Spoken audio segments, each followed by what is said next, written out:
2026 அன்று காட்டுமன்னார்கோவில் சட்டமன்ற தொகுதி உறுப்பினர் திரு ஜோதிமணி அவர்கள் பேசும்போது, பல எம்எல்ஏக்களிடம் சொந்தமாக வாகனம் இல்லை என்றும், தொகுதி பணிகளை ஆய்வு செய்யவும்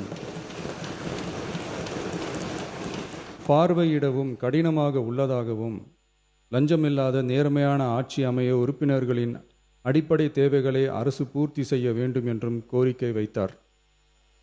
எந்த ஒரு பொருளாதார பலம் இல்லாமல் சட்டமன்ற உறுப்பினர்களாக பணியாற்றி கொண்டிருப்பவர்கள் தங்களின் தொகுதி பணிகளை செய்ய சொந்த வாகனங்களோ அல்லது உதவியாளர்களையோ வைத்துக்கொள்ள முடிவதில்லை என்றும் தெரிவித்தார்.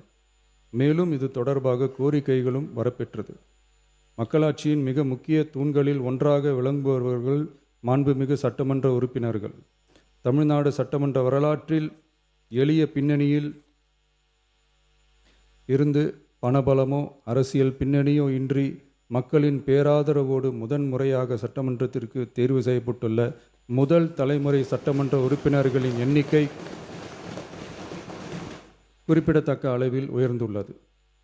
29/3/2026 அன்று நடைபெற்ற தமிழக வெற்றிக் கழக வேட்பாளர் அறிமுக கூட்டத்தில் நேர்மையாகவும் வெளிப்படைத்தன்மையுடனும் மக்கள் பணி செய்து ஊழலற்ற லஞ்ச லாவண்யமற்ற நிர்வாகத்தை மேற்கொள்வது என அனைத்து வேட்பாளர்களும் எடுத்துக்கொண்ட உறுதிமொழிக்கு ஏற்ப அதே பாதையில் தேர்ந்தெடுக்கப்பட்ட சட்டமன்ற உறுப்பினர்களும் செயல்பட்டு வருகின்றனர்.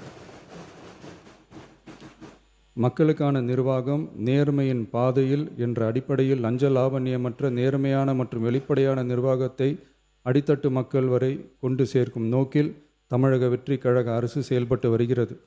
தங்களது தொகுதி மக்களின் குறைகளை கேட்டறியவும் அரசு திட்டங்கள் மக்களை சென்றடைவதை கண்காணிக்கவும் தங்களின் தொகுதி முழுவதும் தொடர் பயணங்களை சட்டமன்ற உறுப்பினர்கள் மேற்கொள்ள வேண்டியுள்ளது.